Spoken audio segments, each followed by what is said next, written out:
위안화가 페트로 위안화가 되고 하니까 앞으로 위안화가 패권을 갖느냐, 택도 없는 소리입니다. 미국은 늘 바이든이나 다른 대통령, 경제를 알지 못하는 사람들의 입을 바라보게 되고, 시장은 딴 세계에서 딴 생각하고 있으면서 웃기는 소리 하고 있다. 너희들이 금리를 6%까지 올려. 박수중 박사, 저 바보야. 절대 못 올려. 시장은 오히려 피봇을 생각하고 있어. 미국의 네. 부채 한도 상향 협상 그렇죠, 문제. 그렇죠. 예. 이거 뭐 한두 번 있었던 일도 아니고, 예. 또 다들 뭐 마음 한구석에 이렇게 하다가 뭐 대충 또 어느 그렇죠, 정도 뭐. 되면은 약간의 소동은 있을지언정 예. 이 또한 지나가리라 뭐 네. 이 정도인데, 지금 이번 건도 그렇게 보십니까? 아니면 이번 건은 조금 뭐 약간 질적으로 뭐 다를 게 없을 것 같은데요. 뭐 많은 분들이 2011년도 거하고 많이 비교들 하시던데, 네. 예, 미국이 부도를 낸다? 상상하기 힘든 일 아니겠습니까? 네. 왜냐 그러면 미국 자체가 지금 가지고 있는 채권 시장, 그다음에 월가, 그다음에 은행권, 지연내관들이 한둘이 아닌데, 네. 이 국가가 부도를 내겠다? 이거는 뭐 세계 경제를 뭐 3차 대전 이상으로 끌고 가겠다는 이야기밖에 안 되니까, 늦어도 7, 8월까지는 해결을 보지 않겠는가. 예. 그러면 옐런 장관이 무슨 이 소위 말하는 그 엑스데이트라고 얘기하는, 우리는 돈 다 떨어졌다. 네. 잘못하면 월급도 안 나간다. 예, 예. 경비 처리 안 된다. A4 용지 못 사니까 이면지 써라. 그렇죠. 뭐 이런 그날이 6월 1일이라고 자꾸 얘기하는데. 6월 1일이 아니고, 방금 말씀하신 그 엑스데이트라고 하는 거는, 네. 이제 그 시청자분들께서 이제 많이들 워낙 이 금융 쪽에는 용어들이 다양하고 많습니다. 그래서 이제 저도 뭐 이렇게 공부를 해야지만 아는 것들도 많은데, 엑스데이트라고 하는 뜻은 이제 미 연준이 딴 주머니를, 재무부가 딴 주머니를 차고 있어요. 어느 정도 비상용으로. 네. 내 나라의 국간이 비면은 요 비상금이라도 좀 써서 이면지 대신에, 그래도 대통령한테 보고할 때 이면지로 보고하면 안 되잖아요. 그러니까 그렇겠죠? 이제 네. 어느 정도 그 돈이 한 1,450억 달러 정도 된다고 제가 읽은 바가 있습니다. 아, 그래요? 네, 그게 딱 떨어지는 날이 7월 아니면 8월. 그래서 그 떨어지는 날을 우리가 엑스데이트. 완전 국가가 돈이 바닥이 난 상태 엑스데이트. 그래서 2011년도 봐도 그렇고, 과거에 미국이 부채 상한을 가지고 하원에서 이제 협상을 대통령하고 막 네. 할 때 내용을 보면, 재무장관이 6월 1일부터 1, 2주 사이에 간당간당하다라고 말하는 것과 정말로 미국이 부도가 날 수 있는 가능성과는 한두 달 정도 여유는 1,450달러로 막을 수가 있는 돈이 있다. 예. 그 미국 부채 규모가 제가 얼추 듣기로는 한 3경 원 정도 된다고 들었거든요. 네. 1년 채권이 채무가 한 1조 달러 정도 된다고 들었죠. 근데 지금 이 와중에 나중에 뭐 또 질문도 하시겠지만, 지금 중국은 금을 사 모으고 있고, 미국 국채를 1조 3천억 들고 있다가 지금 5천억 달러를 팔아가지고 8천억 달러 정도 수준을 떨어뜨렸고, 그거를 일본이 대신해서 메워줬고, 그러니까 여러 가지 지금 정부의 그 부채 상환에 대한, 재정에 대한 걱정, 우려와, 그다음에 두 번째 단계 금융권의 팩웨스트라든지 여러 가지 아직까지 은행들의 그 부실 문제가 정리가 안 된 걸로 저는 네. 생각이 됩니다. 그 두 번째 단에서의 예. 문제와, 그다음에 세 번째 단에서의 문제는 과연 미국 경제를 이끄는 소비를 이런 상황 속에서도 소비자들이 제대로 할 것인가. 이제 요 숙제들이 남아 있는 건데 하나하나씩 풀어 나가야 되겠죠, 뭐. 예. 예. 이제 말씀하신 내용들을 구체적으로 이제 잠시 후에 또 여쭤보겠습니다만, 그러면 이제 협상이 그래도 한 7, 8월 정도로 지금 예측을 해 주신 거잖아요. 그 전에 하려고 하겠죠. 최대 그때까지 예, 본다라고 예, 하셨는데, 최대까지, 예. 그러면 이제 뭐 부도야 나겠어라고 말씀하셨지만, 이걸 바라보는 우리 시청자들 포함 요즘에 네. 쏟아진 뉴스를 보는 시청자분들은 아니 근데 왜 이렇게 사람 자꾸 부도날 것처럼 아슬아슬하게 하나 이런 생각 하실 것 그쵸. 같아요. 그 속내를 좀 짚어주시면 좋을 것 같아요. 그 속내. 네. 속내. 이제 우리가 미국하고 중국이 싸우고 있다라고들 많이들 아시는데, 지난주인가요? 그 안보 보좌관 벌링턴인가요? 제 이름은 갑자기 생각이 안 납니다. 왕이 그 외무위원하고, 블링컨은 그거죠. 국무장관이죠. 블링켄이 국무장관이고, 네. 저기 국가안보보좌관 한 분이 계세요. 예. 그분하고 제네바에서 회의를 했단 말입니다. 그러니까 이제 건내 속내를 말씀하셔서, 그러니까 보통 우리가 미국과 중국이 막 충돌한다, 싸운다 그러지만, 저는 그렇게 보지 않습니다. 원래 양쪽의 짱들은 그냥 만나서 큰 싸움 벌이지 않고 조용히 타협하는 것을 원하지, 정말 한번 맞짱 뜨기 시작하면 학교 전체가 시끄럽거든요. 그다음에 저거들이 나중에 퇴학 조치 당하고 나중에 유명인사가 됐을 때 제 짱했고 갑질했고 빵 셔틀 시켰다 이래버리면 큰 문제 되잖아요. 그러니까 그 짓을 감히 못할 거라고 저는 생각을 해요. 네. 그래서 미국과 중국은 속내는, 그래서 속내의 중요성을 제가 말씀을 드리려고, 네, 속내는 그렇게 협의를 하고 있다. 그러면 미국이 이 부채 상환 문제를 놓고 옐렌 재무장관이 이야기하고 있는 속내는 뭔가? 예. 한 두 가지로 저는 두 가지 내지 세 가지 될 것 같아요. 하나는 금융 사태의 정확한 상황 판단을 하고 싶어하는 게 있을 수 있을 것 같습니다. 그러니까 돈을 어느 정도까지 미국이 정부가 재무부와 염준이 이 풀어제껴야 될 건지 아니면 돈을 끌어당길 수가 있는지에 대한 판단을 벌일 시간이 있다. 그것을 겉으로 공화당 쪽에서는 바이든 대통령이 내년 대선을 앞두고 경기 부양적 측면에서 또 통화정책적 관점에서 조금 느슨한 정책을 하려고 하는, 그러니까 IRA 법안이라든지 이런 데 보면 국가 보조금이 많이 들어가잖아요. 예. 그러니까 그런 비용을 늘리려고 하는 데 대한 공화당에서의 발목 잡기로 겉으로는 나오고 있지만 속내에서는 미국의 자칫 잘못하면 뭐 위안화 패권까지는 안 가겠지만 미국 달러화의 약세라든지 금융시장의 어떤 침몰이라 그러고 대재앙 이런 것들에 대한 스트레스 테스트가 좀 더 긴밀하게 들어가고 있는 상황이 아닌가, 저는 그렇게 보고 있는 거죠. 예. 그래요. 아까 말씀하신 저 왕이도 이제 외교부장에서 더 위원으로 아주 승격했죠. 올라갔죠. 예. 저 뭐 국무위원, 예. 그 뭐지? 위원으로, 정치국 위원으로 올라갔으니까 이제 진급했는데 아까 그 말씀하신 그 설리반이네요. 설리반, 예, 네네네. 우리 마녀주님이 설리반을 하셨는데 저도 써주시니까 기억이 납니다만 예.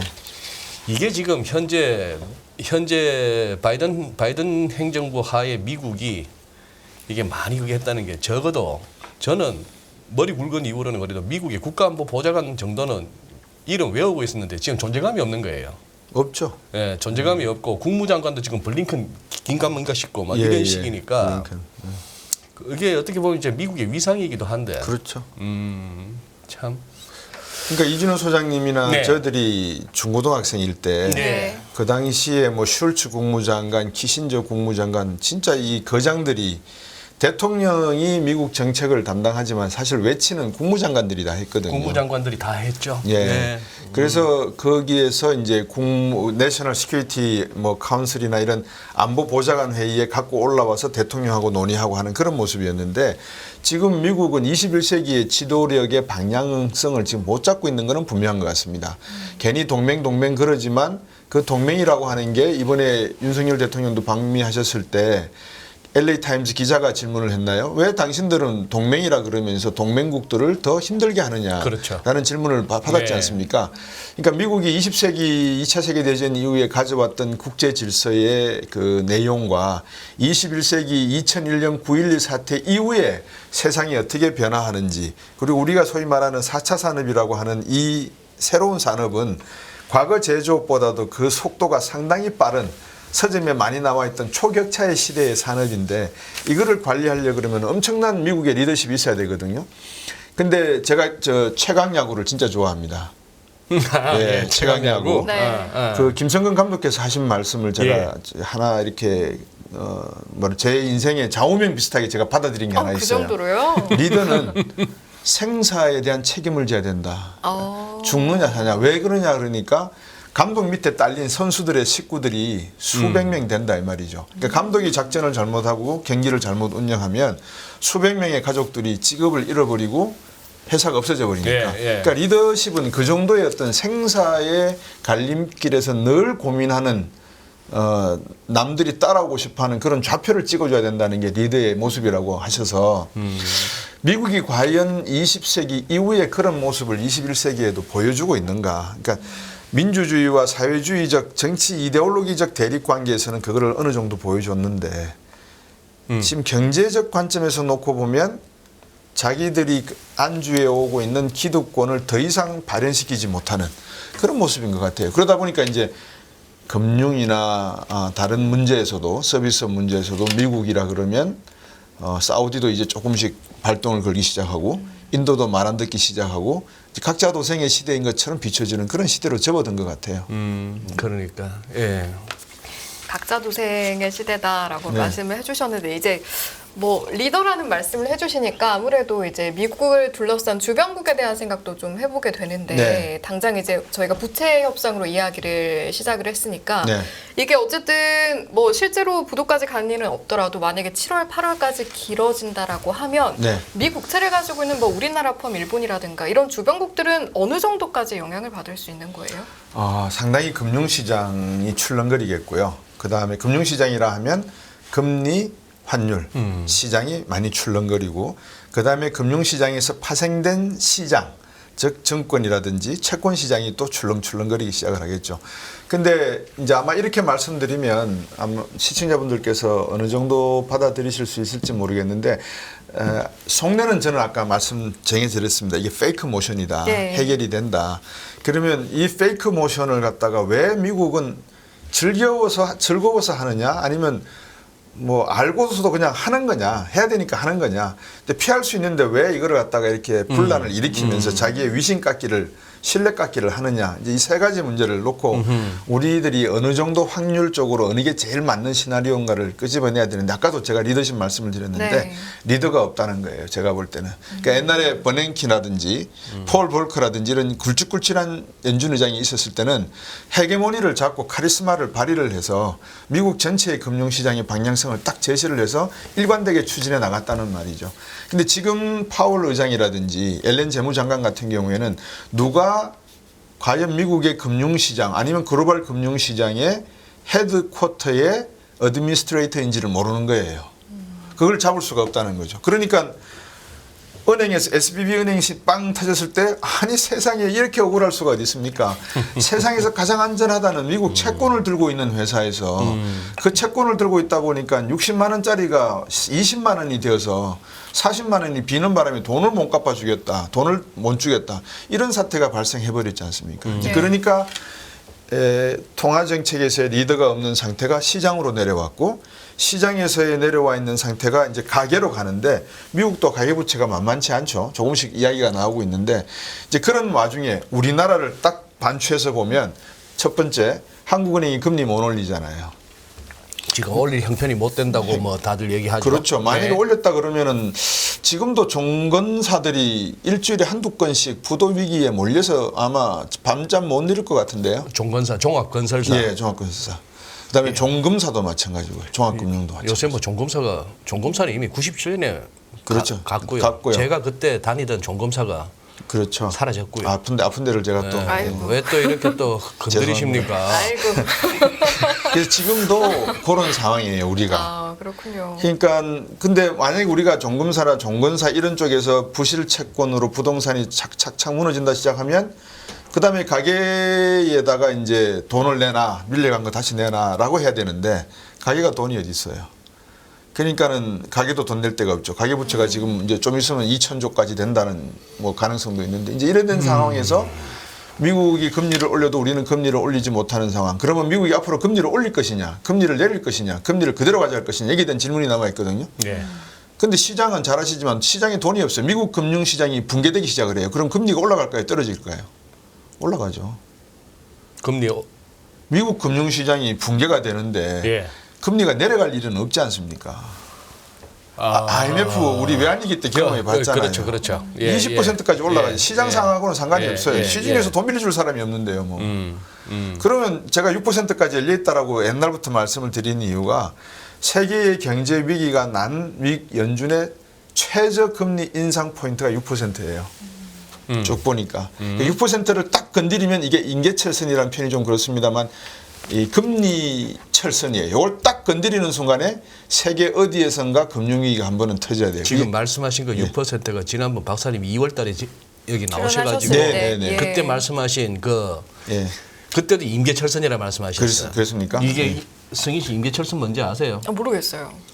좌우지간 가다가 뭐 스치만 임계점은 알아요. 임계철선은 뭐죠?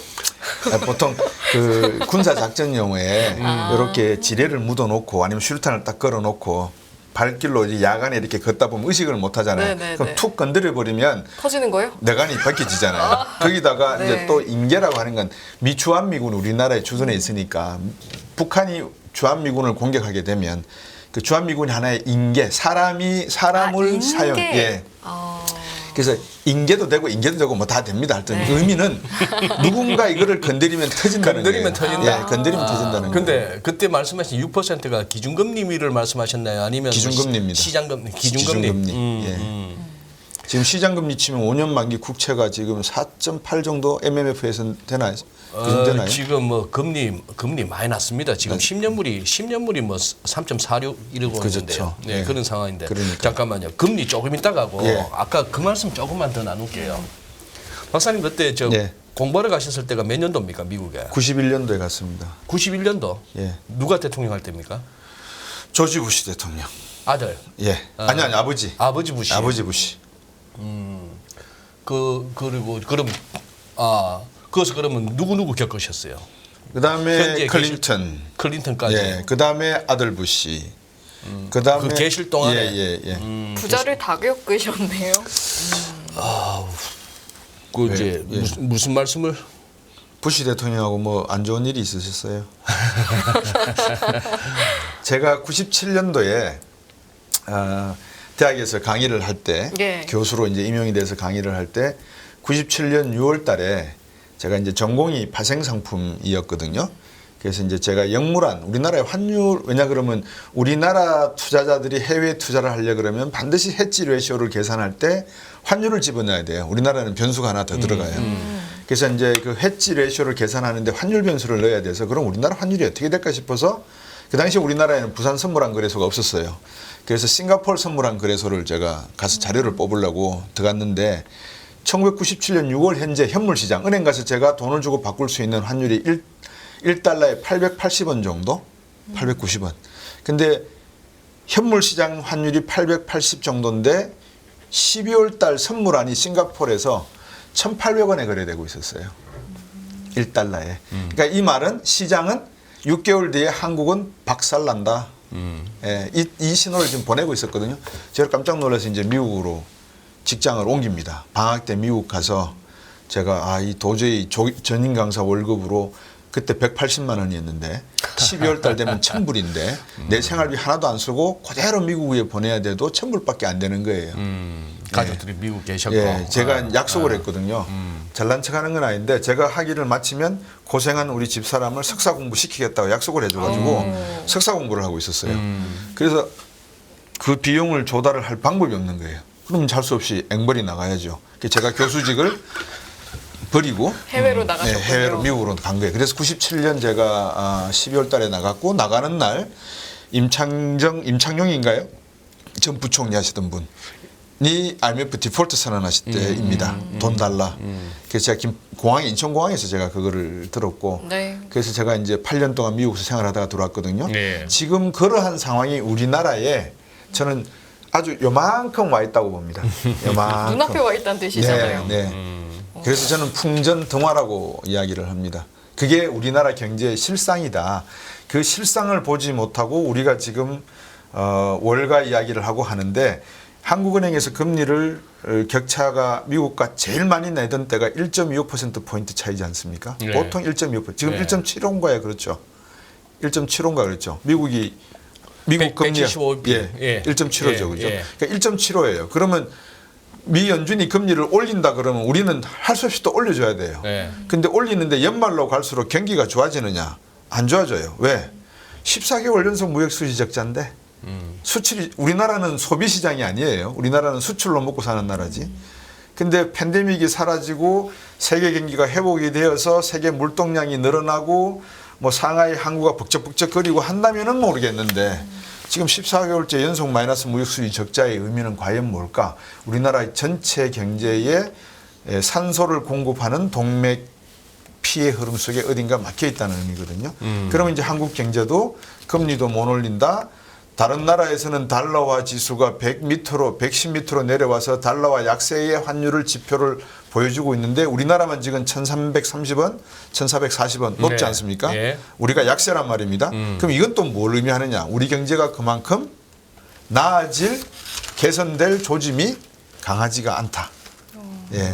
그래서 금리적 측면이나 환율적 측면에서 놓고 봤을 때 부동산이나 가계부채 문제가 심각하다는 것은 금리를 못 올린다는 의미에서 속내를 말하는 것이고 환율적인 측면에서 우리나라가 1,200원대 후반대로 내려가지 못하고 있는 것은 한국 경제의 제조업 분야가 경쟁력이 그만큼 약해져서 우리 경제를 이끌어왔던 기관차 역할을 해온 수출 수입, 이 수출 해외 무역 부분이 전망이 밝지 못하다. 이렇게 해석을 하시면 어떨까 싶습니다. 예. 알겠습니다. 오늘 약간 속내 특집처럼 돼가고 있는데, 그럼 이 속내는 먼저 좀 여쭤보고 싶은 게 네. 최근에 이제 그 경제 쪽 들어가서 뉴스를 많이 보게 되는 게 세계은행들이 금을 많이 사들이고 있다. 네. 근데 그 중에서 중국이 굉장히 많이 사고 있다. 원래 이 중국이 속내는- 금 좋아하죠. 네, 이 속내는 뭐예요? 그러니까 그게 이제 1997년 외환위기 당시에 예. 홍콩이 어떻게 디펜스를 했는가를 보면 아실 수가 있어요. 그러니까 97년 외환위기가 났을 때 말레이시아, 태국 이쪽에서 이제 터지고 인도네시아 터지고 우리나라까지 왔단 말이에요. 그 전에 터진 나라가 하나 있었죠. 97년 외환위기가 터지기 전에 터진 나라가 하나 있었어요. 아주 골병 들었죠. 일본이 골병이 났어요. 그러니까 일본이 부동산 버블이 붕 꺼지면서 와타나베 부인이든 뭐든 해외로 투자했던 돈을 다 빨아들이기 시작하니까 태국 쓰러지고 말레이시아 쓰러지고 다 쓰러지기 시작하는 거예요. 그때 우리나라도 두들겨 맞았지만 그때 우리가 뭘 국민들이 스스로 나섰었죠? 금. 금. 네. 그럼 금이 왜 중요한지 아시겠죠? 그러면 경제 위기가 날 때마다 금값은 엄청나게 오르겠죠? 오르간다. 왜? 돈을 믿을 수 없으니까 대체제인 금을 살 수밖에 없다. 그래서 금 팔고 그다음에 우리가 외환위기를 넘겼던 이유 중에 하나가 중국이라고 하는 나라와 92년도에 외교 수교를 했거든요. 그 덕분에 월 200억 달러씩 중국에 수출할 수 있었다는 게 상당히 도움이 됐단 말입니다. 그 당시에는 그래도 우리 기술력이 있었으니까. 그러면 중국은 외환위기에 영향을 안 받았을까? 당연히 받았죠. 어디? 홍콩. 홍콩이 그 당시만 해도 아시아의 금융시장이니까. 그리고 중국이 구소련이 붕괴된 91년 이후에 조차권을 돌려받았던 97년까지 그래도 서구식 자본주의 금융시장이 본점이나 지점이 단단하게 남아 있었던 곳이 홍콩인데 이것도 돈을 많이 빌려줬을 거 아니에요. 예. 돈을 못 받게 되잖아요. 그럼 이 은행도 붕괴돼야 되잖아요. 근데 그걸 어떻게 막았느냐. 본토에서 금으로 들이밀은 거예요.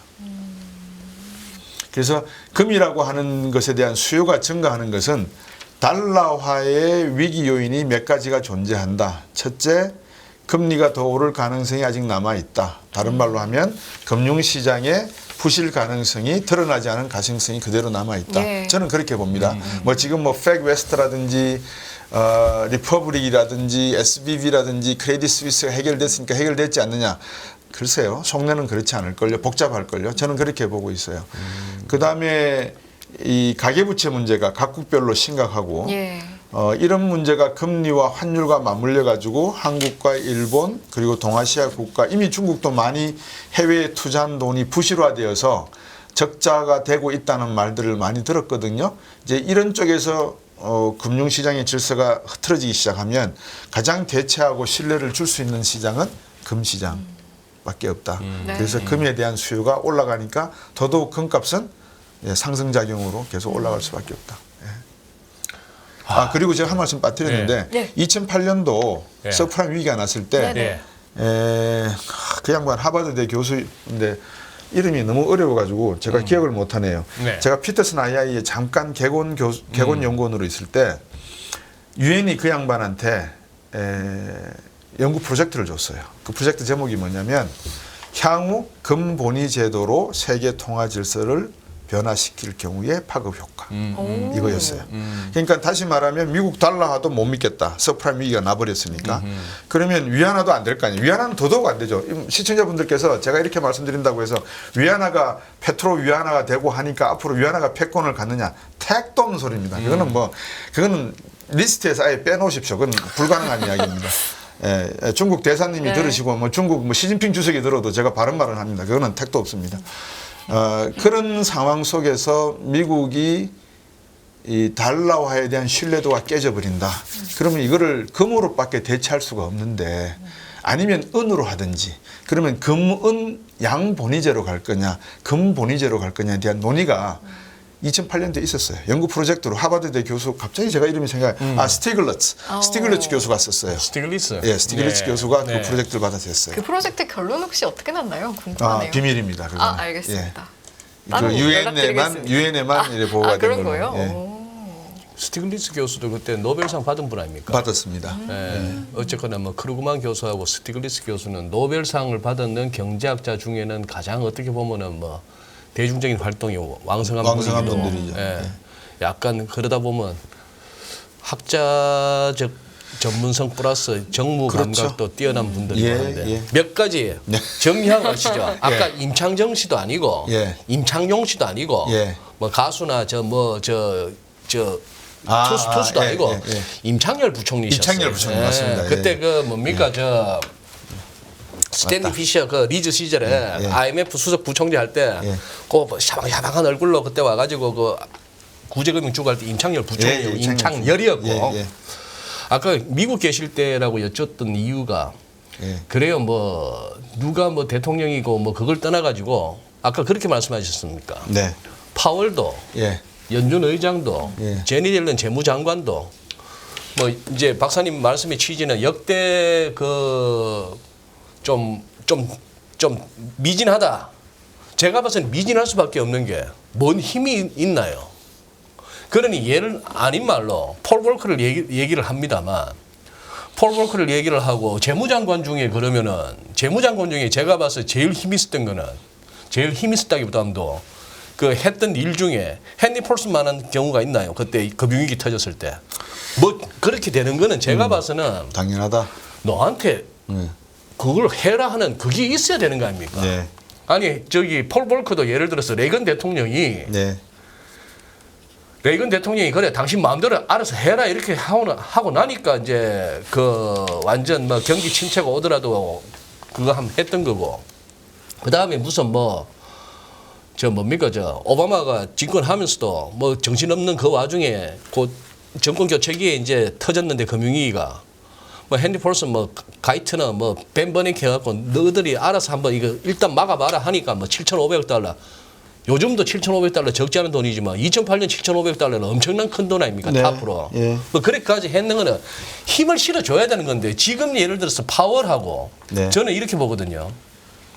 금리 인하 없어요 그러고 있고 higher for longer를 갖다가 그렇게 주창하는데도 우리가 매일 아침 체크하는 CME 패드워치 보면 시장은 얘들 멀리 못 가 9월부터 금리 인하해. 지금 12월쯤 가면은 지금 5.25가 4.5나 하다못해 4.75는 가 있어. 이렇게 지금 돈을 태우고 있단 말입니다. 이 얘기는 당신들 힘없잖아라는. 아니 내년에 대통령 선거 다시 나오겠다는 양반이 그 안 되면 자기 아들하고 좀 험한 꼴도 볼 수 있는 양반이. 예. 그래 연준 보고 그래 금리를 팍팍 올려서라도 인플레 잡으라 할 수 있겠냐고요. 이 말하고 속내하고 속내. 다를 거 아닙니까 지금. 예. 그게 시장이 눈에 뻔하게 보이는데. 예. 그래 뭐 연준이 뭐라고 뭐 매파인 척하고 매날기짓을 해도 시장은 뭐 프라이싱 하는 거 보면 12월 달에 지금 한 4.5가 있나 4.75가 있나 이러고 있거든요. 네. 이거 웃기는 거죠. 웃기는 거죠. 근데 네. 이제 질문의 여지를 제가 뭔지는 모르겠는데 일단 정신을 차리신 것 같고 제가 예. 임창열 부총리 말씀을 제대로 해주시는 거 보니까 그러니까. 그다음에 이제 두 번째는 그 보통 이제 우리가 외부 강연이나 이렇게 인문사회학 강연을 들으면 그 말씀은 뭐라고 하냐면은 책임만 줄 게 아니라 권한도 줘야 된다 글쎄요. 그러거든요. 예. 그럼 이제 우리나라 뭐 미국 이야기 할 게 뭐 있겠습니까? 뭐 우리나라도 마찬가지죠. 예를 들면 새 정부가 들어서서 대한민국의 재정 정책과 금융 정책이 거시 경제 정책의 두 쌍두마차인데 네. 이 쌍두마차의 운영을 어떻게 가져갈 것인가에 대한 의견을 네. 하는 총재는 하는 총재 나름대로의 자기의 주관을 가지고 책임 있게 밀고 나갈 수 있는 권한이 있어야 되고 재무부 장관, 재경부 부총리는 거기에 맞는 통화정책은 줄이되 이 재정을 그러면 더 풀어야 되는 거 아닌가? 그럼 네. 이 재정을 더 풀었을 경우에는 30조, 50조 찔끔찔끔 추경하는 이보다 한 방에 그냥 200조 빵 풀어가지고 단칼에 그냥 일단은 맛을 보자든지 뭔가의 그 자기의 그 논리와 이론이 존재해야 되는 순간이에요. 제가 볼 때. 지금은 그렇죠. 지금은 그렇습니다. 그러니까 대통령의 눈치 보거나 아니면 밑에 있는 한원 총재나 금융위원들이 재무부총리의 생각이 뭘까? 이거를 심기경호를 할 때가 아니고 자기가 유능하다는 것을 입증해야 될 순간인데도 불구하고 그 역할을 하지 않는 것은 나에게 직위만 줘놓고 권한은 주지 않았다라고 변명을 댈 엉덩이를 뒤로 뺀 상태의 어중충한 모습이라는 거죠. 그러니까 미국을 그걸 그대로 미국으로 옮겨놓으면 똑같습니다. 미국의 역대 연준 의장과 헨리 폴슨 말씀하셨는데 이런 전 재무장관 같은 경우에도 자기가 총대를 메고 방향을 저지른 거예요. 그래서 미국이 2008년도 서프라임 위기가 나고 예상치 못했던 팬데믹까지 오면서 미국이 전체 풀었던 돈이 11조 4천억 달러라 그러거든요. 11조 4천억이에요. 우리나라 1년 GDP가 1조 5에서 1조 6 정도예요. 지금 달러로 말씀드리는 겁니다. 그러니까 우리나라의 10년치에 해당하는 돈을 미국이 풀어버렸어요. 제 아는 지인이 이번에 잠깐 한국에 오셔서 뭐라고 그랬냐면 팬데믹 기간에 오히려 더 행복했다는 거예요. 왜? 가족 1인당 2,500불씩 지원금 받으니까 한 달에 세금도 안 떼는 돈이 10,000불씩 들어오더라는 거예요. 4인 가족 기준이니까. 그런 돈으로 부작정 돈을 풀어버렸어요. 자, 이제는 문제가 생겼잖아요. 돈을 이렇게 풀었으니까 걷어들여야 되잖아요. 그럼 이걸 어떻게 걷어들이느냐? 첫째, 늦었죠. 왜? 파월이 누구 눈치 봤겠죠. 금리를 올렸어야 되는데 올리는 타이밍을 늦췄잖아요. 그랬죠. 이건 모든 전문가들이 지적하는 겁니다. 그러니까 파월이라고 하는 사람을 손가락질하는 것은 아니지만 적어도 과거 폴 볼커나 그린스펀이나 이런 버냉키나 이런 사람들은 자기의 논리와 주장을 가지고 정책을 끌고 나갔다는 거예요. 네.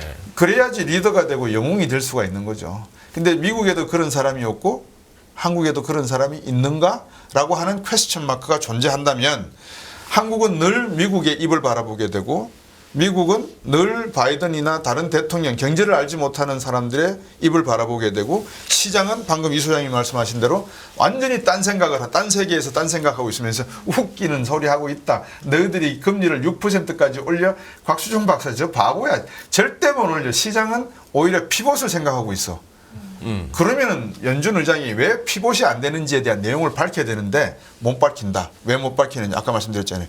은행에서 벌어질 부산저축은행과 같은 수많은 보험사라든지 제2금융권에서 터질 일들이 많다는 거예요. 돈이 MMF로 몰렸다가 MMF에서 역리포로 가는 역환매 조건부 채권 시장으로 가는 이유는 다 그만한 이유가 있는 거예요. 근데 그런 내용을 아무도 이야기를 폴 크루만도 이야기 안 하고 레리 서머스도 이야기 안 해요. 근데 시장은 알고 있어요. 그래서 시장은 금리를 낮출 수밖에 없다라고 이야기할 수 있는 거예요.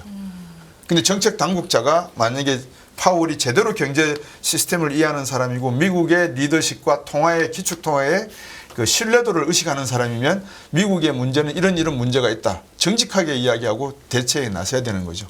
근데 문제는 그렇게 되면 그 손해를 누가 다 봤죠? 피해를 한국과 같은 신흥국, 개도국에서 다 받는 거죠. 그러면은 자 말씀 잘하셨어요. 아, 곽수종 또 잘못한 것 같아. 그게 아니고. 저기. 자, 그래요. 지금 박사님 말씀하신 대로 곽수종 네가 뭘 알아? 시장은 지금 다들 뭐 연말 가면은 연방기금금리가 뭐 4.75나 더 내려가면 4.5, 심지어 4.25 배팅도 있는데 뭐 6%를 간다고.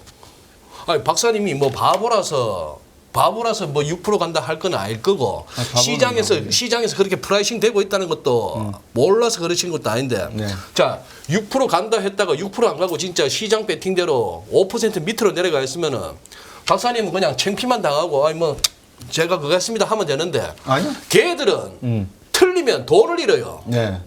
그렇죠. 돈을 잃는데 그러면은 박사님은 지금 왜 지금 이 잘못하면 인겐지 어쨌거나 그 6%로 갈 수도 있다고 보시는 거예요. 6%야 알겠지만 5.25가 아닌 조금 더 오를 수도 있다는 거 아니에요. 아까도 말씀드렸지만 긍정적인 시나리오와 부정적인 내용들이 공존하는 세상입니다. 근데 이 공존하고 있는 중에서 어느 모멘텀이 어느 벡터가 다른 거를 누르고 튀어나갈 수 있는가에 대한 퀘스천 마크가 남아 있다는 거죠. 좀 쉽게 설명해 주세요. 벡터는 그 수위에 나오는 건데 저는 수일까지만 해가지고 못 알아들어요. 아니요. 저도 수일까지 하긴 했는데. 네. 네. 하여튼 죄송합니다. 제가 나쁜 사람이네요. 아유, 아닙니다. 그러니까 이제 그 긍정적인 시나리오를 논의를 하면 미중 간의 속내는 사실은 잘해보자는 거니까 어느 정도 타협을 찾을 거야. 그래서 사실 미국이 중국의 어떤 여러 가지 규제를 완화해주고 중국은 소비 시장으로 다시 성장을 하면서 소비를 시작을 하고 그다음에 미국과의 어떤 갈등도 어느 정도 해결이 되고 두 번째 러시아 우크라이나 사태도 중국이 나서든 누가 나서든 미국이 한 발 뒤로 빠지면서 아유 중국이 역시 중간 중재를 잘하네. 저 사우디 이란도 하고 이제 앞으로 중국 역할 열심히 해. 그리고 우리 화이팅하자. 이렇게 미국이 한 발짝 물러서는 모습으로도 나올 수가 있다고 봐요. 그러면 팬데믹도 이제 종식이 선언이 됐고 그러니까 이런 모든 긍정적인 시나리오는 경제 외적인 변수들이에요. 경제 내적인 변수는 없어요. 경제 내적인 변수는 뭐냐? 첫째, 모든 국가가 돈을 엄청나게 풀었다. 그래서 인플레이션이 엄청나다. 엎친 데 덮친 격으로 러시아 우크라이나 사태로 인해 가지고 인플레이션이 더 한층 뛰었는데 긍정적인 시나리오에서 러시아 우크라이나가 안정이 된다 하더라도 물가 하락 속도는 그렇게 2%까지 가는 데는 짧은 기간 동안에 가기는 어려울 것 같다. 1년 정도는 더 걸릴 것 같다. 그래서 물가는 계속 고물가다. 소비가 해결될 때까지도 어느 정도 문제가 될 것 같다. 그러니까 시간이 걸릴 것 같다. 그러니까 이 와중에 금리를 낮추면 말씀하신 대로 으쌰으쌰가 되는 거죠. 자, 이제 소비도 더 하고 건설도 더 하고 더 우리가 이제 경기 부흥, 전쟁이 끝나고 난 다음에 경제 부흥을 하듯이 한 팬데믹 2020년부터 2023년까지 3년 동안 우리가 힘들었으니까 으쌰으쌰하게 해서 금리를 낮추게 돈을 더 풀자. 그러면 이게 뭐라 그러죠, 우리가? 뭐를 생명선을 연장하는 것밖에 안 되는 거잖아요. 연명치료? 연명치료하는 거죠. 언젠간 두들겨 맞아야 될 거는 분명히 존재해요. 11조 4천억 달러 플러스 저금리. 그럼 이거 어떻게 처리할 건데? 라고 질문이 던졌을 때에 만약에 파월 의장이 자신이 있으면 이 문제 간단하게 해결할 수 있어. 요즘 MMT 이론이라고 들어봤어? 모던 마니터리 시어리라고? 이거 돈 무한대로 풀어도 돼. 인플레이션 나와도 돼. 이거 상관없어. 뭐 말을 하든지. 이론이 없는 거예요. 논리가. 한 번도 해본 적이 없어서. 그러니까 시장에서 보는 눈은 저게 어떻게 가능한 거지? 저건 불가능할 건데? 라고 이제 계속 퀘스천 마크를 달고 있으면서 그래도 금리를 낮출 수밖에 없어라고 하는 방향으로 몰고 있는 거는 저도 이해가 되는데 저는 보수적인 사람이라 문제를 100% 해결할 수는 없습니다. 적어도 50% 정도는 해결을 해놔야지 이거를 어느 정도 백업할 수 있는 다른 시스템이 보완이 되는데 이 문제가 보완이 되지 않은 상태에서 금리를 또 낮춘다? 그랬을 경우에는 연명치료하는 것밖에 안 된다. 그래서 저는 계속 6%의 그 상한선, 히실링을 말씀을 드리는 겁니다. 지금. 알겠습니다. 이제 지난번 출연하셨을 때 이제 뭐 미국에 대한 이야기, 뭐 미국 금리 이야기도 했었지만 중국 경제도 좀 주목해서 보라고 말씀을 그렇죠. 하셨었는데 예. 좀 요즘에 보시면 눈에 띄는 부분이 있을까요? 중국 모르잖아요, 지금 우리가. 중국이 완전히 위챗을 중심으로 해서 많이들 이 말씀들 하시는데 해외에서 위챗 통화 안 하잖아요. 틱톡 안 하잖아요. 다 끊어버리지 않습니까? 중국 내부에서도 바깥 세상에 어떤 일이 벌어지고 있는 것에 대해서는 잘 모르시는 것 같아요. 그러니까 팬데믹 기간 동안에 벌어졌던 일 중에 가장 궁금한 게 첫째, 부동산 시장이 어떻게 돼가고 있나 저쪽에. 왜 중국의 내수 시장을 이끈 거는 부동산을 담보로 한 자산소득 증가를 이용한 소비. 이 부분인데 과연 부동산 시장이 팬데믹 기간 동안에 살아남았나? 첫 번째. 궁금하고. 두 번째, 중앙정부와 지방정부 간의 소위 그림자 금융 부분이 존재를 하는데 여기에 3,600억 위안 이상의 돈이 지금 비어있다라는 이야기들이 들리는데 누구 하나 제대로 이야기해 줄 수 없는 상황. 그러니까 정확한 데이터를 제시해 줄 수 없는 상황. 그러니까 말만 풍문으로 들었소만 있는데 이게 진짜 터질 것인가 말 것인가. 노래가 사인가? 그런 노래가 나중에 있었던 정리하세요. 것 또 이제 같아요. 정신 차렸습니다. 또 이러면서 또 정리하세요. 나쁜 놈들인가 그게 나오는 거예요. 옛날에 풍문으로 들었어. 뭐 들어본 것 같다. 저 누굽니까? 풍문으로 들었어. 맞습니다. 맞아. 안개 뭐 노래 부른 함중아 씨가 불렀던 노래입니다. 함중아. 예. 야, 승희 씨 함중아 씨 알아요? 저 조용히 하고 있잖아요. 모르겠어요. 예. 그래서 그게 두 번째. 이제 세 번째 문제는 중국이 해외 여행이 이번에 참 그 어느 지인분이 중국을 다녀오셔가지고 저한테 사진을 보여주시는데 5월 1일 노동절을 비롯해서 연휴 기간이었대요. 네. 중국도. 네. 사람들이 길거리에 나왔는 걸 보니까요. 이 숨 쉴 틈이 없어요. 버글버글해요. 꽉 차가지고. 버글버글해요? 예. 버글버글해. 그 버글버글 표현이 안 들죠. 이 정도 표현. 그 정도로. 예. 그러니까 이제 소비가 살아나려고 하는 모습은 보이는데 돈 있니? 너들 쓸 돈 있니? 요새 지표는 안 좋아요. 안 좋습니다. 그러니까요. 그리고 경제 성장률도 예. IMF는 5%라고 하지만 중국은 보수적으로 4%도 이야기하고 3%도 이야기하는 사람들이 있거든요. 그러니까 이게 중국 경제가 어느 방향으로 튈지에 대한 공개성이 없으니까 공개성이라고 하면 그 국가 지표라든지 이게 대한 신뢰성이 없으니까 믿지를 못하는 거죠. 거기다가 미국이 여러 가지 이제 뭐 IRA 법안이라든지 이런 거 하다 보니까는 팍스콘이라든지 다른 쪽 제조 쪽에서 많이 뭐 실업이 늘어난다 어쩐다 뭐 초고령화 사회로 간다 이런 이야기들도 막 나오거든요. 그래서 중국에 어느 정도 정확한 통계가 없다는 가정하에서 이 세 가지 꼭지가 중국 경제의 건전성을 대변하고 있고 미국 국채를 5천억 달러 이상 매도하고 그 돈으로 금을 매입하고 있다는 것은 자신의 경제에 대한 불안 가능성을 인정하는 게 하나. 두 번째, 미래 그 가능성에 대비하는 거 하나. 이거 외에는 해석될 수 있는 방법이 없잖아요. 그렇죠? 네. 네. 예. 그렇게 보는 거죠. 아까 우리 또 박사님 얘기하신 네. 것 중에 굉장히 또 강하게 또 한번 표현하신 게 시주석이 들어도 할 수 없고 중국 대사가 들어도 할 수 없지만 저 뭐 위안화의 뭐 패권 예. 패권 다투면서 위안화가 앞서간다 택도 없는 소리를 택도 없는 하셨는데 소리입니다. 아니 기사 보면 무섭죠. 아니 세계 지도를 한번 떠올려 보세요. 러시아, 사우디, 브라질, 아르헨티나, 인도 이런 데가 지금 뭐 위안화를 조금씩 쓰기 시작했다고 하니까 거기다 색칠 한번 해보세요. 세계 지도 위에 색칠해 보면은 아마 땅덩어리는 절반 넘을걸요. 인구수로도 만만치 않고 그런데 네. 택도 없다. 택도 없답니다. 그건 뭐 그 범죄의 도시에 장첸이가 얼마나 무섭습니까? 범죄의 도시가 아니고 범죄 도시. 범죄 도시. 예. 약간 디테일에서 좀 문제가 하여튼 있으시다. 제가 저는 그런데 신경 쓰기가 범죄 도시 1편. 임창열인지 임창정인지 임창열인데도 그죠? 그런데 한 2% 부족한 거 제가 인정을 해요. 예, 그게 또 매력이라고 생각하기도 하고요. 근데 뭐 그렇다 범죄 치고. 도시에 보면 장첸이가 무섭잖아요. 무섭죠. 그죠? 나 할빈 장체야. 아니네요. 그러니까요. 네. 근데 이쪽에 마동석이가 보면 진실의 방, 이 한번 외쳐버리면 하이바 쓰고 가지고 두들겨 맞고 나면 진실을 다 토하잖아요. 예. 그러니까는 중국의 장첸과 미국의 마동석이가 과연 붙었다고 생각을 해보십시오. 누가 이길 거라고 생각합니까? 힘은 새로 막 일어나니까 그 있던 막 대림동 조직들 막 다 깨부수고 하니까는 장첸이가 무서운데. 대림동이 아니고 예. 좀 디테일이 어딥니까? 그러면? 가리봉동. 대림동도 있습니다. 그거, 중국 예. 서울대에서 저쪽으로 가면 있습니다. 제가 가봤습니다. 시장 가봤어요. 그거는 제가 자신 있게 얘기합니다. 이제 그런 형국으로 제가 비유를 좀 어설프게 들렸는데 그렇다. 부상하는 건 맞다. 근데 부상하는 건 맞는데 왜 안 되느냐? 글로벌 리더로서의 표준화와 룰 세팅을 해본 적이 없다. 해본 적이 있다 하더라도 신뢰를 받아본 적이 없다. 그래서 그거는 어렵다. 특히 돈이라고 하는 거는 간단하게 이루어지는 게 아니기 때문에 위안화가 패권이 되고 기축통화가 된다. 그거는 뭐 인구가 14가 아니라 15이라도 저는 어렵다고 봅니다. 네. 알겠습니다.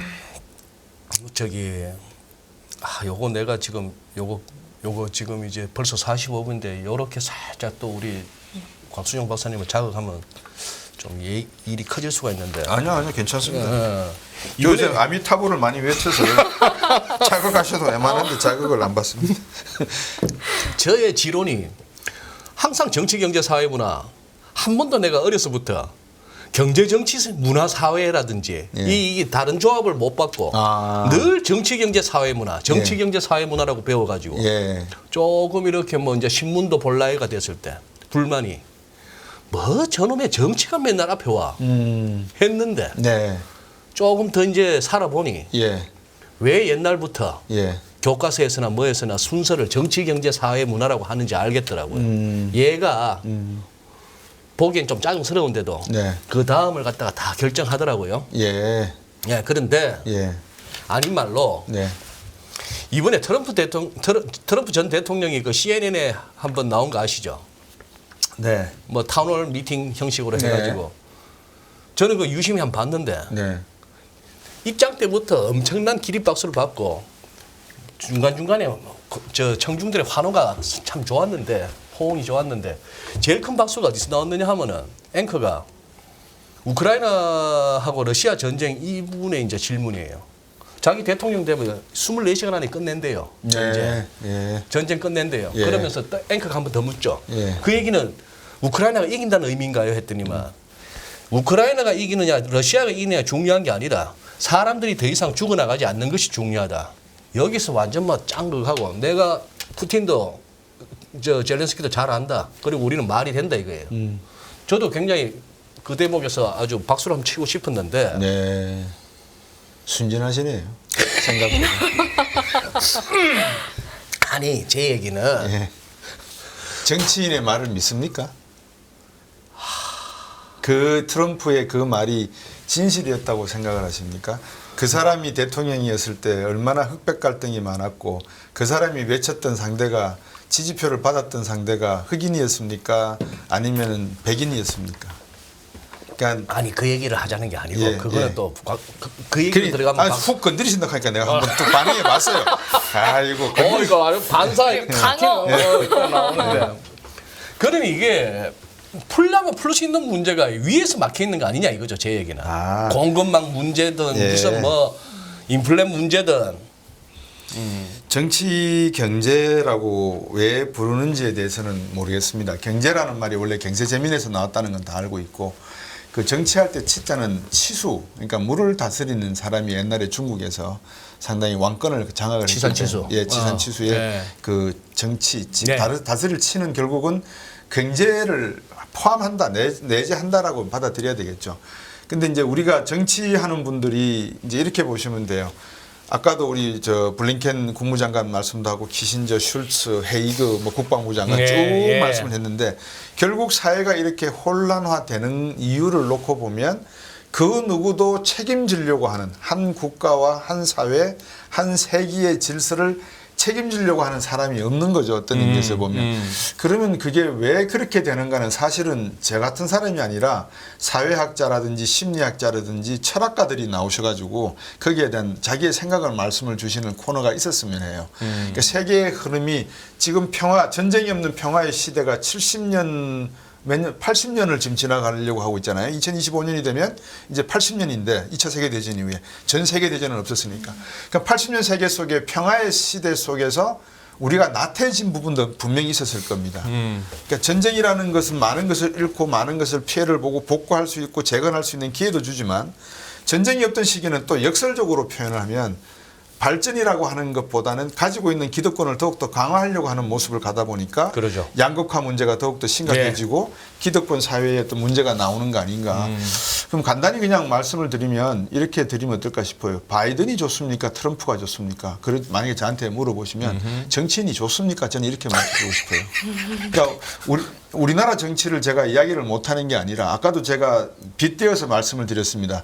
책임을 받았으면 자기 목을 걸고라도 자기가 맡은 책임에 대한 권한을 달려고 하는 사람이 나타나서 일을 하면은 저는 그 사람이 틀리든 맞든 매듭은 분명하게 지을 거라고 생각을 합니다. 근데 미국이 그런 사람이 없으니까 이 정책이 유럽으로 이어지고 미국과 유럽이 제대로 못하니까 아시아 신흥국으로 넘어오게 되고 그 피해는 누가 받느냐? 당연히 개도국 신흥국이 받죠. 그러니까 IMF와 월드뱅크가 말로는 신흥국, 개도국, 지금 미국 이런 사태가 상당히 너희들한테 영향 줄 수 있고 환율 시장에 영향 줄 수 있으니까 조심해. 어느 나라 망할 수 있어. 작년부터 이야기해온 게 현실화될 수도 있다는 것을 얼마나 비겁하고 얼마나 잔인한 이야기들입니까? 근데 그런 이야기들을 마치 어드바이즈하는 식으로 해주는 거거든요. 그렇게 되면 우리 같은 한국과 같은 국가에서는 무엇을 해야 될 것인가에 대한 답이 나와 있다고 제가 말씀드렸습니다.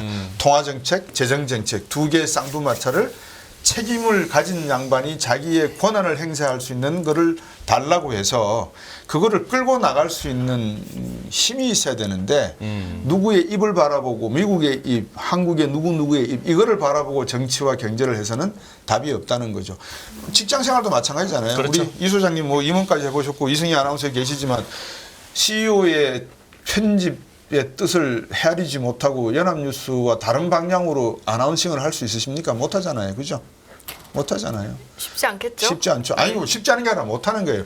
프랑크푸르트에 직을 걸면 할 수 있겠죠. 직을 이 자리를 바로 던져 그거죠. 놓을 자세. 그거 바로 그거죠. 그러지. 그래서 아까 리더는 생과 사의 갈림길에 선택을 한다고 했습니다. 네, 오늘 이 방송 끝으로 이제 안 나올란다 하면 할 수 있는 거지. 가자 이렇게 되는 거죠.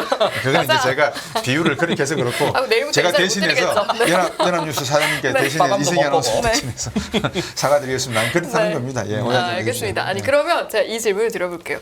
미국과 중국 사이에 우리나라가 껴있는데 그러면 우리나라 같은 신흥국들이 껴있는데 그러면 이제 우리 곽수종 소장님께서 통화정책과 재정정책을 총괄하신 쌍두마차에 이런 주도권을 준 사람이 되었단 말입니다. 네. 그러면 어떻게 이걸 끌고 가야 한다고 보십니까? 굽 질문. 정말 정말 뷰티풀 질문. 그래, 권한 다 드릴게요. 예. 권한 다 드릴게요. 제 어떡하실랍니까? 출연료 얼마 줍니까 오늘?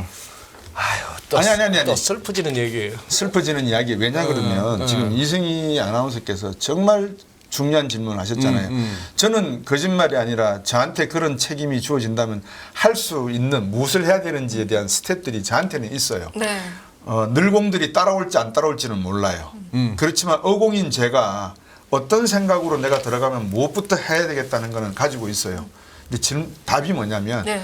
제가 저 출연료 여쭤봤잖아요. 네. 전 대한민국을 살릴 이야기들인데 이거 그냥 지나가는 말로 이거 가지고 오케이. 지나가는 말로 하는 건 장난치는 거잖아요. 장난치는 거다. 우리가 안 싫었어요. 그래도 근데 이 말씀- 옆에서 이진우가 이렇게 이 귀한 자리에 자꾸 이렇게 예.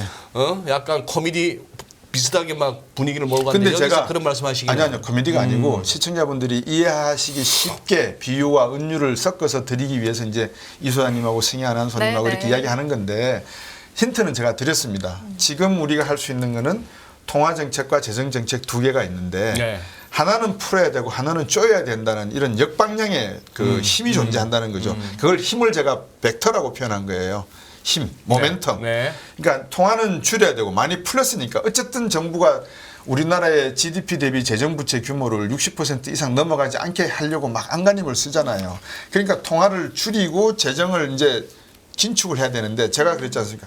이거는 줄이고 이것도 같이 줄여버리면 우리나라 금융회사라고 안전할까? 많은 분들이 이야기하죠. 안전하다. 왜? 외환위기 때 이미 겪어봐서 스트레스 테스트를 많이 했고 바젤4 협의 같은 거 다 해가지고 이제 뭐 DSR이나 LTV 같은 걸 완전히 단단하게 해서 했다. 그러면 작년에 부동산 그렇게 버블이 왜 생겼어요? 전 정부 기간 동안에. 저금리 기간이었잖아요. 지난 정부 때도. 그러니까 그런 모든 것을 감안해서 지금 벌써 부실화된 PF 이야기, 부동산 PF 얘기가 막 나오잖아요. 그럼 이게 사고가 지금 난 거예요. 레고랜드 이미 끝났다. 시장에 어느 정도 흥국생명 이야기가 나왔으니까 이거는 끝난 거다. 다 끝난 거다 하는데 저는 끝나지 않았다라고 이야기하는 사람이잖아요. 체크해봤니? 앞으로 이런 일들이 일어날 건데 너 스트레스 테스트 해봤어? 끝내봤어? 가계부채 1분위, 소득 1분위부터 5분위까지 계산해서 과연 5분위, 4분위는 안전해? 이 사람들이 가장 상위 10% 계층 뭐 40% 계층인데 이 사람들 부동산 가격이 70%로 다운되면은 이 사람들은 부채 문제 없어? 조사해봤냐 이거예요. 저 같으면 하라 그럴 거예요. 해서 이거를 막을 수 있는 방법이 통화는 못 풀잖아요. 지금 네. 금리 올리는데 통화를 어떻게 풀어요? 그럼 할 수 있는 방법은 재정 풀어야죠. 근데 그 재정을 50조, 30조 풀어가지고는 안 된다는 말씀을 드렸어요. 풀 때는 그냥 과감하게 그냥 대한민국 1년 예산이 600조면 네. 600조에 버금가는 걸 풀어버리라는 거예요. 예를 들면 그래야지 여기서 줄여나가는 걸 여기서 막을 수 있다. 어느 정도를 그 말씀인 겁니다. 근데 그러한 배짱과 용기를 대통령께 건의하지 못할 바에야 안 하는 게 낫죠. 예. 자기가 2년 3년 동안 장관을 하고 부총리를 했다? 그게 가문의 영광이고 뭐 국민훈장 뭐 모란장 이런 거를 집에다 걸어놓고 대대손손 물려주실 수 있을지는 모르지만 한 시대 임창열 부총리 같이 비운의 부총리가 돼서는 안 되지 않겠습니까? 한 국가에서 영원히 외환위기를 들먹일 때마다 그분 이름이 나오지 않겠어요? 이완용 이름 나오듯이 네. 이제 그런 거는 하지 않겠다는 거죠. 예. 너무 멀리 갔나요, 제가? 아닙니다. 자, 벌써 7시 55분인데 예. 이제 박사님하고 이제 마무리를 해야 되는데 이렇게 준비된 대본을 보니까 마지막 질문이 네. 원래 코스피 밴드 2200에서 2500 포인트라고 진단해 주셨는데 이 또한 유효한지요 하는 이 질문을 하는 순간 우리가 막 코미디가 되는 거예요. 지금 네, 앞에서 네. 실컷이 뭐랄까 좀 거대 담론을 이야기했는데. 뭐 이런 뜬구름 잡는 얘기를 하다가 이제 여와갖고 2,500 가면 어떻고 못 가면 어떻고 3,000을 가면 그걸 갖다 지금 뭐 곽수종 박사님이들 알겠으며 오늘 제가 들은 우문 현답 중에 거의 뭐 제가 봐서는 제가 기록하는 우문 현답 중에 뭐 탑3 안에 듭니다. 바이든이 좋아 바이든을 믿어 트럼프를 믿어 했을 때 정치를 믿습니까? 정말 우문 현답이신데요. 지금 예. 지가 사기를 치고 다니는 놈이 세상이 사기꾼이 드글드글하다 하면서 막 설치된 그런 상황입니다. 대한민국이. 예. 이 와중에 예. 천지에 믿을 데 없는 데가 공중파도 못 믿겠고 유튜버도 못 믿겠고 뭐 좌우지간 이런 와중에 우리 투자자들은 약간 멘붕이 오는 거예요. 뭐 이러다 해서 이산인가비에 했다면 이산도 아니고 저산인가비에 저산도 아니에요. 예. 자, 근데 막 또 정신없는 장이 왔는데 그래서 진짜 마지막 질문이네요. 이 어지러운 세상에 투자자에 대한 조언은요. 우리 곽수종 박사님 줄 수 있는. 한국, 중국, 일본, 중동 상인들 중에서 어느 상인이 제일 머리가 똑똑하다고 생각하세요? 한국. 애국자의 예. 마음으로 또 외쳐봅니다. 아랍, 인도, 일본. 한국은 약간 국뽕기가 있고 예. 그래도 전 한국. 그 아랍 아닙니까? 혹시? 아랍이죠. 아, 무슨 말씀이냐 그러면 중국이 답을 줬잖아요. 금을 사 모은다고 하셨잖아요. 네. 그 말은 주식이나 이런 디테일 속에는 수많은 악마들이 숨어 있어요. 요즘 여러분들 많이 뉴스에 나오잖아요. 암호화폐. 그걸 장난을 쳐서 돈을 번 사람들이 얼마나 많습니까? 그러니까요. 예. 근데 그거를 보면서도 자기도 뛰어들어요. 왜? 나도 막차를 타기 싫고 나도 대박 인생은 한방 이거를 원하거든요.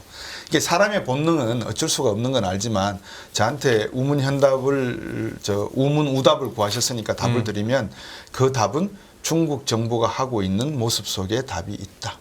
가게든 기업이든 금을 사 모으는 게 지금은 답이다. 그러면 사람들이 진짜 금 사 모아야 되냐 이게 아니고 그만큼 앞으로 일어날 불확실성 그 우리가 말하는 변동성이 아직도 존재하기 때문에 거기에 대한 대안은 현금과 대체 자산이 으로서의 금과 은 밖에는 없는 것 같다. 주식시장은 아닌 듯하다.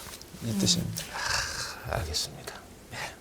이렇게 일부를 마무리하게 됐네요. 이제 박사님 이제 가볼게요. 이제 저희가 네. 이제 뭘 말을 더듬으세요. 퇴근시켜 드려야 되는데 박사님 그 진행하시는 거기에 저를 한번 또 불러주세요. 아, 그것도 이게 재밌을 것 같아요. 진행하면서 뭘 자꾸 이렇게 좀 뿌리려 하니까 힘드네. 그렇죠. 예. 예. 제가 이승희 아나운서하고 두 분을 한번 모실게요. 좋습니다. 같이 저를요? 모실게요. 예. 절 불러서 들으실 게 없을 텐데요. 아, 왜요? 그 가장 소박하다기보다도 그러니까 궁금하신 점들이 많이 계시면 예, 소박한 투자자의 마음으로 그 여쭤볼게요. 마음으로, 예, 예. 네네. 그러니까 대한민국에 증권 방송이 많잖아요. 네. 그 방송에 아나운싱을 하시는 여자분, 남자분들이 얼마나 많습니까? 아, 그럼요. 그러니까 그분들에게 돈을 많이 버셨어요라고 한번 여쭤보면 제가 늘 이렇게 이야기합니다. 인생은 민 리버팅이다. 그러니까 제로섬으로 간다.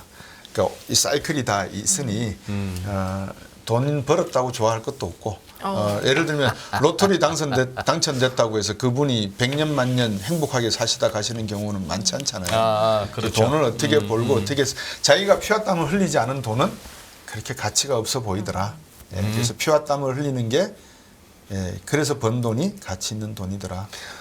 이렇게 클로징을 하시니까 멋있어 보이시죠, 박사님? 아니요? 요즘 젊은 분들 말하시지 아세요? 아유, 꼰대들 나와보니까 더 저런 거 있다 이럽니다. 다 합니다. 저는 하고 그러니까. 있습니다. 예. 꼰대 MZ 세대 내가 더 분들은. 꼰대스러우시네.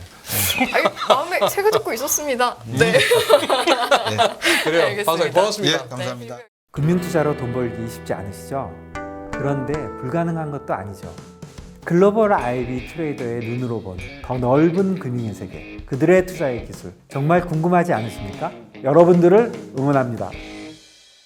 안녕하세요. 이승입니다. 더 많은 영상을 보고 싶으신 분들은 화면 오른쪽에 있는 구독 버튼을 눌러주시기 바랍니다. 그리고 영상을 보시면서 좋아요는 필수인 거 아시죠? 항상 인포맥스 라이브를 사랑해 주셔서 감사합니다.